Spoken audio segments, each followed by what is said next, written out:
The Panthers have almost pulled off the perfect script the last 3 weeks. Almost. The Panthers are becoming the all-time record holder in games that they probably should have won, but made just enough of a mistake at the end to lose, thus keeping everyone excited about the development of their roster while also preserving their top 5 NFL draft pick. They've been, like, the last 3 weeks are a masterclass. The issue is you can't always control everything, and you have things like Jonathan Brooks re-tearing his ACL. That's brutal. And you have things like Xavier Legette being the guy that drops the game winner. That's brutal, right? One of the things that we've talked a lot about is this young player takeover with the Panthers, right? Bryce Young, second-year player. Xavier Legette, rookie. Jalen Coker, undrafted rookie. Jadeveon Sanders, rookie. Ike Ekwonu stepping up. What is he, a third-year player? You look at Shaw Smith-Wade on defense. Trevin Wallace on defense. You look at all these J.C. Horn still on a rookie contract. All these young players kind of taking over and being the engine that drives the team, and that being part of the reason why everyone is excited moving forward. And then on top of that, you keep losing enough that you have a top 5 draft pick and you get to add an elite prospect to that young core. It's like it's all coming together. There's been some speed wobbles on the young player takeover. One of them being Jonathan Brooks re-tearing his ACL. That's brutal. I believe we have the audio of Dave Canales just really a handful of moments ago relaying that information to us. Jonathan Brooks re-injured his right ACL. He'll be out for the season. He's going to have surgery to repair that at some point. We're working on all that, but my heart is with him. I mean, just the amount of hard work that he put in to get back to this place, to get him to play. So he's heartbroken. I'm heartbroken. The whole group just feeling for him, and so we'll be here every step of the way with him, supporting him through this journey. He knows how to do this. He'll be able to attack it, and his focus is just going to shift in terms of what he's competing for. So just again, it's definitely hard on JB right now, and so all of our thoughts are with him. That's brutal. I mean, I'm sucks. I'm not gonna sugarcoat it. It's brutal. That's all it is. It's also tough for a player who was going to be a part of the core of the Panthers. Right now, you have 2 ACLs, same knee.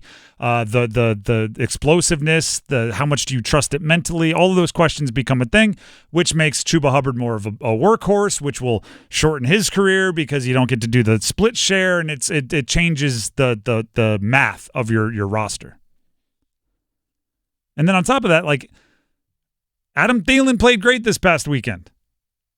Which is good for looking good this year, but it's not the young player takeover we've been talking about. Bryce Young looked good, but you want him to look good with people his own age. Here's the deal. There was everything except the last play made by the Panthers against the Eagles. They're playing the top rushing attack in the entire NFL, right? Don't get me going about Philadelphia rushing attack. Philadelphia's won 9 straight games. Don't get me started out on how hot they've been. They're one of the hottest teams in the NFL. Barkley, Hurts, they diced you up on the ground, but your defense bends but doesn't break enough to hold the Eagles below their average scoring total. Chuba Hubbard, Adam Thielen are workmanlike veterans, power the offense enough to keep it close, and then it all comes down to the final drive. Doom, doom, doom, doom, doom, doom. Bryce Young in the offense take over 1st and 10 at their own 3-yard line. Less than 3 minutes to play. They have to drive the length of the field. And they do just about that. They come up on a 2nd and 4. Philadelphia 32-yard line. Everything's still there.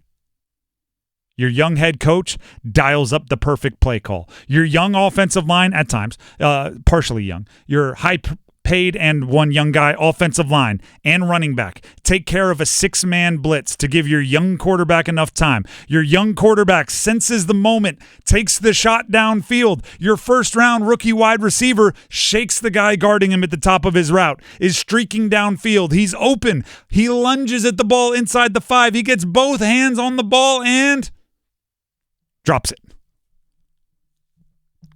Doesn't make the catch. Everything was perfect. You make that catch, you win the game. Everything was perfect, except for the one mistake, the drop. And thus, your draft pick stays in the top 5. You're 4th. It's kind of the ideal move because you can look at Xavier Legette and say, all right, you're going to be a 200 jugs catches a day guy. And all off season, you're going to be a 5,000 jugs catches a day guy. And when we know what we have to do to get your immense physical gifts to be unlocked is you can't have all these drops and you're starting to add them up. So you know what you have to fix. Meanwhile, you get to look at everybody else and say, great job. You get to look at the defense and say, sure, you got gashed up by Barkley a bit, but 22 points to the Eagles offense, the way they're playing right now, it's a good day. You get to look at Bryce Young and say, were you perfect? No. Was that interception horrendous? Absolutely. But when the chips were down, you made the play to win the game. We just got to get Xavier to catch it. You get to look to the offensive line and you get to say, you picked up the 6-man blitz. They thought they had you. They were going to try to turn that 2nd and 4 into 3rd and long. They were trying to take advantage of us, and you picked it up. Good job. We just got to get Xavier Legette to catch it. Meanwhile, Dan Morgan is in a dark room somewhere with the projector on, watching Tairoa McMillan going, we could have our number 1 wide receiver right here. Ooh, he could be 4, number 5. He'd be right there for us. Look at that. Then we will throw that ball. We won't even have to go to Legette. We'll throw it to McMillan. Jump ball touchdown, 6'5". It's really outside of A, the injury, B, I do think you'd like to have someone else make the mistake. Xavier Legette's starting to add him up now. Yeah. But the drops are becoming a concern. But other than that, like, it is to script. That's what you're, as a fan, I think you should be rooting for. And somebody on Twitter actually blamed me for it. They said because 3 weeks ago, he was joking. They put that laughing emojis. But they basically said 3 weeks ago you said they want to be in games, show they can win them and lose, and that's exactly what they've done the last 3 weeks. I'm like, well, yeah. And if I knew I could have ordered it, I would have done it earlier. It's good for the Panthers. Because you look at the last 3 weeks, they had the drive against the Kansas City Chiefs that tied it up, made it 24-24. Yep. Defense wasn't able to hold on. Against the Bucs, you had a late drive where you got a touchdown with 30 seconds to play. Mm-hmm. That gave you the lead. Defense couldn't hold on to it right there. And like you just said a moment ago, the drive started at their own 3-yard line. They went all the way down the field, and just Legette comes up short making a catch. Now, you saw it a few plays after that where you came up short as well, but still – it's live 2-minute drill situations that this head coach and play caller are getting, and Bryce Young and the offense together is getting. I think that's a great live experience, live game rep experience that these guys can't replicate any other time. And here's the rub.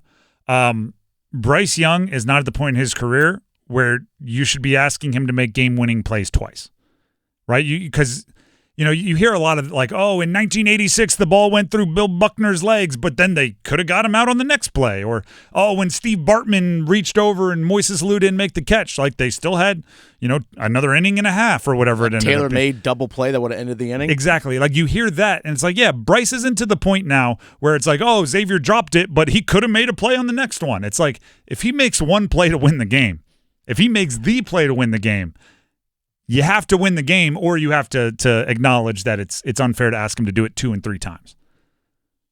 I'm a fan of what the Panthers are doing as far as building. I'm a fan of what the Panthers are doing as far as losing to keep their draft pick. And it's not that Venn diagram doesn't overlap much.